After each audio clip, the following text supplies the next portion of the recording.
Здравейте, приятели! Ние сме на двора, а днес ще се изпитваме на тема Световно първенство, спортен журналист срещу бъдещ лекар, да видим кой колко си е научил урока. Разбира се, въпросите ще са както забавни и любопитни, така и ще влезем малко по-навътре в материята. Все пак вече около 10 на години се занимавам с тази сфера и съм понаучил нещо друго. Любопитно ми е теб какво те накарало да напишеш въпросите, иначе по 5 въпроса ще пита всеки. Форматът ни богат, 4 възможности за отговор. Моите въпроси са предимно любопитни, защото съм от любителска гледна точка следя световното. Даже интересното е, че това световно ми е първото, в което следя така повече от, може би, финала. Да, не мога повярвам, че човек на 20 плюс години гледа световно първенство, но как ти да е. Така че ще се получи интересно. По-добре късно, отколкото никога. Добре, хайде път на дамите, ти да си кажеш първия тогава, пък ще видим как ще Добре, да видим докараме ще мога ли да затрудня един спортен журналист с моите... Ти според мен ще ме питаш колко млечни зъби имал кака на 8, но нищо, айде да видим. Така, теглиме първия въпрос.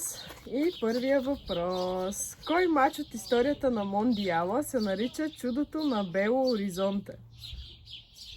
Подточка А. Марокко-Португалия 1-0 през 2022, САЩ-Англия 1-0 през 1950, Хърватия-Германия 3-0 през 2018 или Северна Корея-Италия 1-0 1966. Като аз даже на някои въпроси съм си записвала отговорите тук отзад, да не дадем грешна информация. Ето, може да си гледаш въпроса. Аз може да си проверя отговора. Аз мисля, че го знам въпроса. Със сигурност не е Хърватия, Германия или Марокко, Португалия, които са тук съвсем скоро, имам пресен спомен. Мисля си, че матчът е САЩ-Англия 1-0, като тогава по това време още, това е точно 50-та година, щатите не са били професионалисти в футбола, те не че в момента са в нашата си разновидност, не в техния, който го наричат там американски футбол. И тогава съгледвачи на Англия отиват да гледат тренировката на янките и американците са разбрали това и нарочно са си подавали накриво, сменили са си номерата, спъвали са се в топката, англичаните въодушевени се прибират в щаба си и викат: "Маля, тия ще ги бием, не знаят къде се намират", и това е една от най-големите изненади в историята на световните първенства. Мисля, че отговор Б трябва да е. Аз това, което бях прочела, може да е отговор Б е. Но аз това, което бях прочела, беше, че уж САЩ са излязли с няколко футболиста, които дори са били аматьори, не са били на много те са били аматьори тогава, Това е била по-скоро причината, но това е просто Англия е бил един от фаворитите и високомерие, подценяване. Моят първи въпрос е, навързал съм тук малко родния национален отбор, който напоследък ни носи повече, то дори е смях, то не е тъга, тъй като на хората им стана смешно вече представянето, но в едни други години все още участвахме на последни първенства и моят въпрос е: кой вкарва последния гол за България на световно първенство? Отговор А: Христо Стоичков, отговор Б: Любослав Пенев, отговор В: Емил Костадинов и отговор Г: Димитър Върватов. Така, първо казвам директно, че е смешно, не знам отговора на този въпрос. Аз като стане богат, но ще разсъждавам. Само че нямам преди да си се родила, за жалост, тъй като за последните 30 години не сме участвали. 28, айде. Така, може ли да ми повториш опциите? Христо Стоичков, Любослав Пенев, Емил Костадинов и Димитър Върватов. През коя година? Не се знае. На последното. 94. Когато за последно България участвала. Добре, тук ще кажа, с риск да се изложа, отговора Христо Стоичков. Не е верен отговор. Отговор В: Емил Костадинов карва при загубата от Испания с 1-6 на Мондиал 98, 4 години след като пеналата чета взима бронзовите медали и четвъртите света в САЩ. И за жалост отпадаме още в груповата фаза, след загуба от Нигерия 0-1, загуба разгромна, вече споменах, от Испания и една точка, която в момента ми се губи, паметта ми ще с Парагвай. Добре, и за жалост За жалост от над 30 години в България те ще станат, тъй като сега има още 4 години от следващото първенство, на което не виждам как се класираме. Но както и да е, и това е положението. Емил Костадинов. Тук ще отбелязваме горе точките за единия и за другия. За сега 1-0 за Краси. Сега да видим дали ще пропусне точка на следващия ми въпрос. Добре, това е интересно. Това няма да е с 4 опции, малко по-различно е. Подреди от 1 до 6 най-скъпо платените играчи на световното, като счетем, че 1 е най-скъпо платения, а 6 най-малко. Тук се чувствам като в университета. Там имаше такива на матурите. Въпрос с кратък отворен отговор. Така, футболистите са Хари Кейн, Джуд Белингам, Садио Мане, Ламин Ямал, Килиан Мбапе и Мохамед Салах. Това са много опции. Нищо. Значи трябва да тръгнем от като най-скъпо платения, трябва да ти е на първо място. Аз си отварям тук пищова. Чакай, аз да не го видя. Значи, добре. Аз моля да гледам отговорите. Като ще ви кажа накрая и кой колко милиона. Добре, аз моля може да си ги гледаш, да, разбира се. Чакай, аз ще записвам. Нямам най-скъпо платение е Ламин Ямал. На второ място Джуд Белингам, като аз ги преценявам, нали, кой на колко години, а не кой е най-силен в кавички. Чакай да има Мбапе, добре, чакай. Добре, имаш. На първо място е Мбапе, на второ е Ямал, на трето е Белингам, на четвърто е Кейн, на пето е Салах и на шесто е Мане, макар че той Салах вече се напуска и дори не се знае къде ще играе. Не е така. Предполагам, там разликите не са много големи. Единственото вярно ти е Килиан Мбапе, той е на първо място, като статистиката, която извадих, беше от Forbes и от някакъв друг спортен сайт, така че мисля, че е достоверна, но на първо място е Килиан Мбапе, 95 милиона долара. На второ място е Мохамед Салах, 55 милиона долара. Той остава без отбор Салах, това не е много коректно. В смисъл, той договора му приключи с Ливърпул. На трето място... Не, че приключи, ама ще се махне това лято, по всяка вероятност. Как ти да е? На трето място, кой мислиш, че е? Ти каза Садио Мане, 54 милиона, много малка разлика с Салах. Джуд Белингам е на четвърто с 44 милиона долара и сега кой мислиш, че е Хари Кейн? Кейн, да. Напротив, Ямал е на следващо с 43 милиона долара. Ямал и Кейн взимат по-малко от Мане, който е на 34 играе в арабската фермерска лига. Това е много интересно. Надявам се статистиката да ми е вярна, но на няколко места я гледах, така че... Цяло вече парите въртат света. Добре, значи... 0 точки за мене. Става 1-0. Това го питахме. Втори въпрос. С какво е известен съдията Богдан Дочев? Зачита гол с ръка на Марадона. Б. Единственият българин, който е сирил финал на световно първенство. В. Пратен е в Беляне, защото Тодор Живков не е доволен от съдейството му. И Г. Чичо е на Георги Кабаков, който е спряган за съдия на следващия мундиал. Така, Кабаков няма как да е спряган за съдия на следващия мундиал. Колкото и да не разбирам от футбол, мисля, че няма да свири. Той е съдия номер 1, как така? Това го изключваме. По логика. Изключваме четвъртото. Значи трябва да видим, той е свирил, предполагам, на някакъв матч, когато ние сме участвали или не. Не или се просто знае. с какво е известен. Той с нещо се е прочул.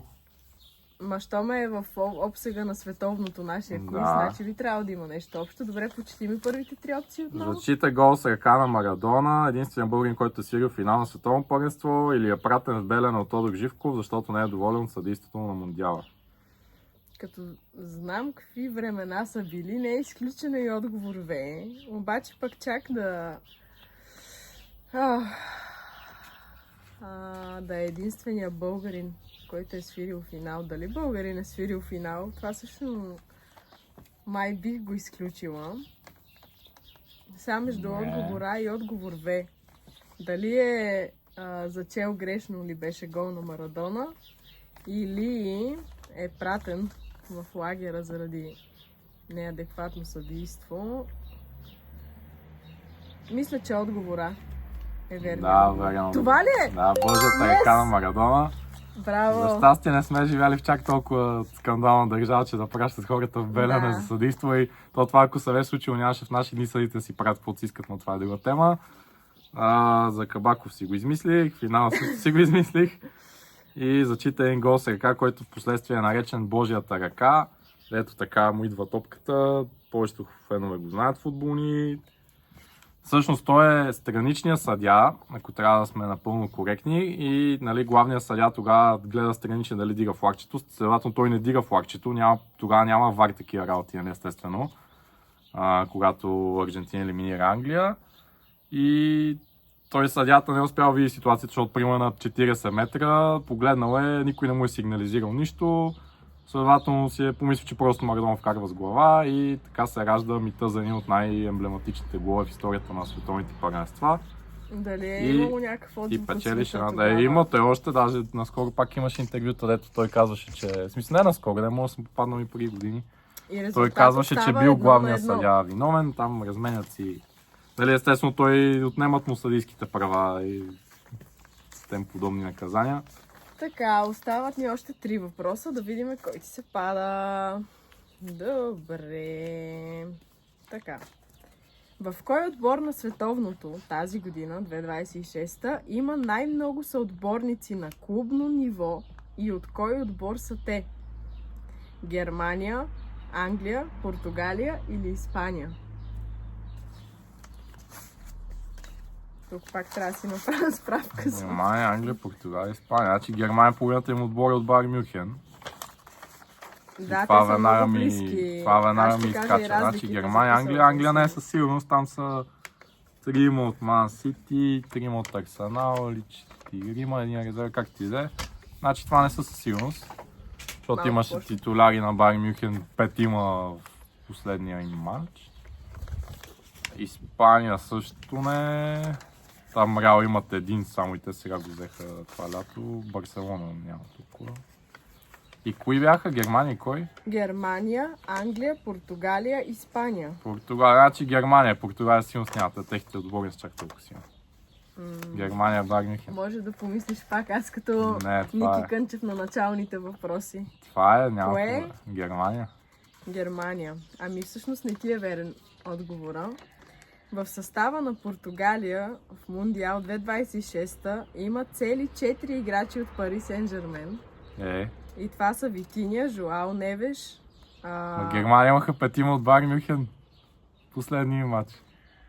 Стойка е въпроса. Добре, това е риска на професията за човек, който пише футболни въпроси. Специално при монтажа ще отворя флашскор и ще прилепа един скриншот. Ами казаха ми, моя приятел, изкуственият интелект и Google, двамата ми приятели ми казаха, че втория отбор, от който има най-много съотборници, нали, е Ман Сити, съответно Англия. Както и да е, ето защо единия ще бъде лекар, а не спортен журналист. И продължавам с третия въпрос от мен. С какво е известен защитникът Андрес Ескобар? Отговор А. Брат е на Пабло Ескобар, популярен наркотрафикант и лидер на картела. Това отговор беле, че е популярен наркотрафикант. Не, това е пояснение кой е Ескобар, да, аз мога да не го знаеш. Отговор Б. Застреляне след световното първенство. Отговор В. Единственият вкарал гол и автогол на финал на световно първенство.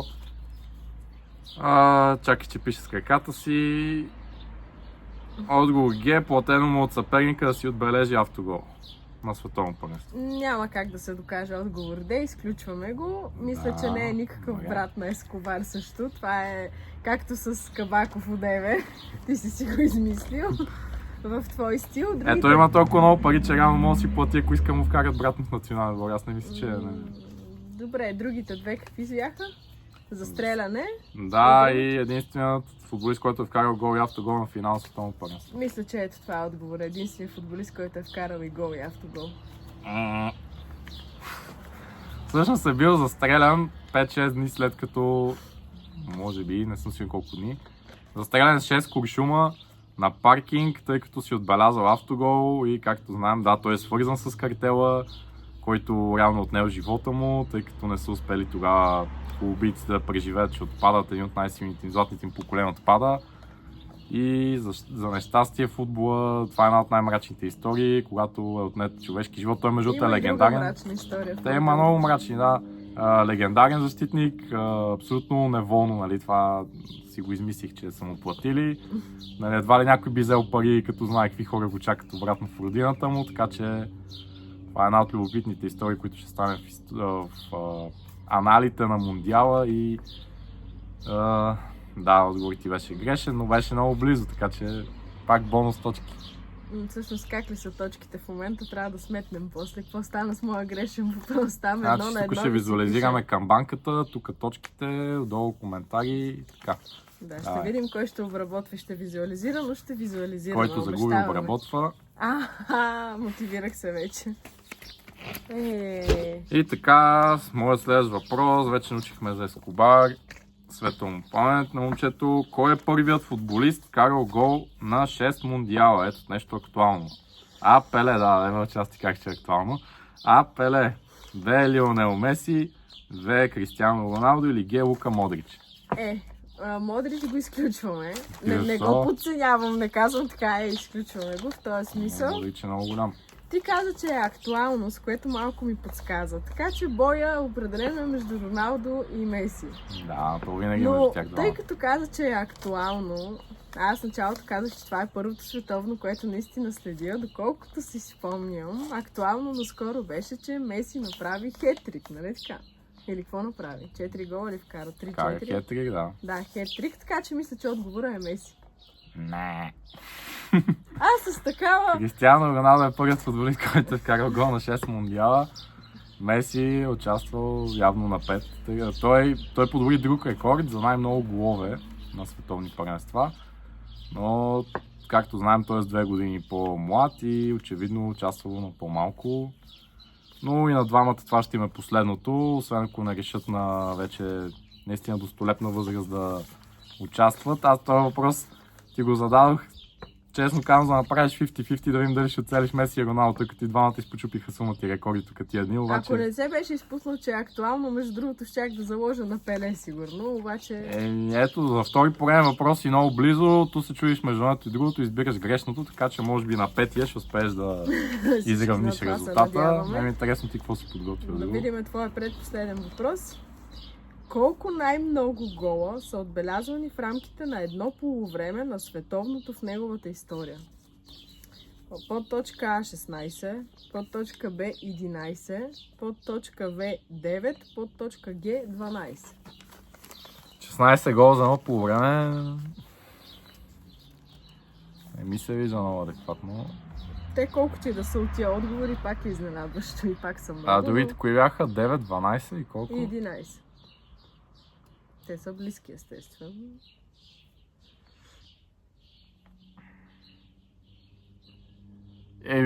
Ще трябва тук да научкам просто, казвам 9. Добре, сега разкриваме отговора. Няма да е сигурно. 9 е, точно така. Отговор. Защото 11 и 12 е твърде много. Трябваше да сложиш 7-8, нещо такова по-подвеждащо. Да, неловко мълчание. Така. Аз също пиша грозно, но това се случва на матча Австрия-Швейцария през 1954. За целия матч са вкарани 12 гола, което е рекорд, но 9 от головете падат в първата половина от матча. Това е рекорд на полувреме, който не е подобрен, но близки такива матчове, които извадих са Бразилия-Полша през 1938, където има общо 11 гола в матча, 6 на 5 е резултата. Унгария Ел Салвадор през 1982, пак 11 гола, 10 на 1 за Унгария. Но за едно полувреме най-много голове в Австрия, Швейцария. Кошич. Как се казваше другим легендарен нападател на великолепните маджари? Кошич. Ференц пушкаше един със. Те тогава се скъсали вкарат. И накрая играят срещу Германия на финала. Първото полувреме водят. И тогава има такива легендарни истории, че немците толкова са излезли на дъха, направо са ги прескачали второто полувреме, се обърнали резултата, че се говори, че може, няма да кажа думата YouTube да не ни го страни, но там да са взели някакви вещества, че чак толкова надъхани немците излязат второто, да, че допинг, да кажем, са взели и са и прескачали директно по терена и са успели да обърнат резултата на финала на световното и Унгария с най-великия си отбор в историята са останали на толкова да го спечелят. И стигаме до моят последен финален, удивителен въпрос, който гласи: кой открива загубената купа през 1966 година? А. Куче на име Пикълс, Б. ЦРУ, В. Ференц пушкаш стаята си или Г. Така и не е открита. Загубената купа? Да. Тоест отбор я печели и я губи след това някъде? Не се знае, просто е загубена купата на световното. Може, примерно, в музей да се откраднали, не знам. Ма тя вече била ли взета от някой отбор или просто е загубена? Просто е загубена, не се знае. Да. Добре. Значи куче да я открие. Добре, няма да ги изключвам, те всичките бяха абсурдни. Я ги кажи останалите. Куче да я открие. ЦРУ, Ференц пушкаш стаята си или така и не е открита. Ще заложа на най-абсурдното, малко като в едно реалити, кой да знае. Да. И ще кажа, че на този играч в стаята му, как беше, пушкаш. Да, който по някакво много странно стечение обстоятелство го споменах в края на миналия въпрос, така лек преход плавен направихме, което не беше режисирано. И верният отговор е А. Куче на име Пикълс. Не знам, защо го гледам, като аз го знам, нали? Това пак съм го писал едно време в една статия. И е много интересна историята. Аз съм сигурен, че по телевизията са е казали поне 10 пъти тук по различните студиано, за който не гледа телевизия като нас. Много любопитна история. 66-та година англичаните не успяват да запазят купата, някой я краде. Там в момента като охраните, както сега в българските вериги за хипермаркети, мъж на 72 години е бил един охранител, другия е бил и той много заспал, нещо сменили са се там, отишли се до тоалетната, изчезнала е купата, впоследствие искат подкуп от голяма сума, Скотланд Ярд, нали, започва да я търсят. Отиват, някаква размяна правят в парка, те са им дали там отгоре банкноти от по 5 лири, всичко отдолу са били вестници, като холивудска продукция историята. В крайна сметка така и не се открива купата, до една хубава сутрин, в която един мъж извежда кучето си Пикълс на разходка, той нещо души там из храстите. Точно така, души из храстите. Гледа нещо увито, пише Северна, Западна Германия, Уругвай, Бразилия, вика какво е това, разгръща го и гледа, това май е купата, защото он и се говори по телевизия, там има награди и работи. Носи го в районното, естествено полицайите са го погледнали с насмешка, казва, това не прилича на купата, това е някакъв фут, тук е дошъл ни занимава с работа, ние си пиеме кафето. И в крайна сметка се оказва много бързо заподозрян номер едно, те, нали, естествено, разчуло се, дошли са от специалните служби. Решили са, че той е откраднал и се прави на герой, нали, заради наградата. Там имало няколко дни на разпити и глупости. В крайна сметка са му дали те награда на човека. Кучето е започнало да участва в студия. Вместо да се плаши пред камерите, се превърнал в медийна звезда. Изобщо много интересна история. А най-любопитното, че това... Кучето каква награда са му дали в крайна сметка? Сигурно зрънца, както би казал дядо. Да, това е много забавно, само една малка вметка. Дядо ми на гранулите на котката, защото ми се налага да гледа и излетяха ни въпросите, няма нищо. Им казва зрънца, не гранули, а зрънца. Голям човек. Шаут-аут бих казал за него, не знам дали той отваря ютуба, но това не е единствен случай, в който открадната купата, защото малко след това Бразилия печели за трети път трофея и тогава се е считало, че щом спечелиш 3 пъти световната купа, ти я подаряват, ти я печелиш за винаги. След това я сменят и тъй като сегашната купа не е като този Жул Риме, който е бил първоначалната купа, сега изглежда по друг начин. И дават име на бразилците. Естествено, те веднага са направили лява ръка десен джоб, изчезва купата там от музея в Бразилия. И до ден днешен не е открита, така че това реално е отговор Г, но с годините не съвпадат с моят въпрос. Не е открита и основната теория е, че просто се е потопили и се е продали за злато, тъй като това е било 10 кила злато, примерно, нали? Мога да си представим колко пари са спечелили. Те останаха ли ти въпроси? Да, имам един въпрос, обаче сега проблема е, че установих така в хода на нашия разговор, че моят последен въпрос всъщност е футболен, но няма нищо общо със световното първенство. Но аз все пак ще ти го задам да поразсъждаваш малко. Много интересно, да. Така, кое от посочените събития се случва? А ти как го установи? Ти чу някои другите отговори? Да, просто ми стане интересно да си разсъждам. Добре, как ти да продължа, извиняй. Значи, кое събитие Кое абсурдно футболно събитие се случва по време на матч на Кукута Депортиво и Евигадо? Подточка А. Фен умира на трибуните. Подточка Б. Объркват флага на един от отборите в началото на матча. Подточка В. Футболист умира по време на матча. И подточка Г. Фенове внасят ковчег с труп на стадиона. Флаговете, тези отбори... Това е примерно ЦСКА да му сложат флага на Левски, примерно наистина би било доста фрапиращо. Не знам, аз си го представям някакви утре си да са внесли един ковчег и вътре да има някой мъртвец, нещо такова, не знам. Как биха го допуснали, примерно, охрани такива? Това е логичен отговор ли? Ама тогава пък толкова засилени проверки ли е имало? Мисля, че през 2011 се играе този матч. И да кажем, че те фенове са умирали по време на матча. Аз даже това на световното първенство си спомням, като съм писал статията на Маракана. Двама души след като Уругвай печели, двама души се убиват, двама почиват от инфаркт, така че това за жалост не е чак толкова уникално събитие. Значи аз да не се оплаквам, когато просто си ядосам няколко часа, защото и други по-фрапантни неща се случват. Да. Добре, значи в такъв случай ти знам дали сами помагаш или ме подвеждаш. Може да те подвеждам, за да не вземеш точка. Добре, че стана много дълго видеото. Казвам, че са внесли ковчег на стадиона. Знаваш колкото и да е абсурдно. Аз никога не бих заложила на това, но истината е, че наистина на този матч приятели на едно момче, което е фен на един от отборите, това му е било последното желание и си го е казал, най-вероятно е бил терминално болен и не знам, това си го добавям, защото ми е имал време да каже, че това му е последното желание или просто е казал да го заведат на матч, но той е 17 годишен младеж, убиват го ден по-рано и неговите приятели му изпълняват просто последното желание. Колумбия Нюс са потвърдили тази новина, след това са започнали проверки, нали, защото няма как просто е така на някакъв матч да си внесеш труп на трибуните. Не знам как са се чувствали хората наоколо, мен би ми станало много. Да, това е скандал, някакъв ковчег да се внесе. Но е истинска история. За пореден път се доказва, че футболът е много повече от игра.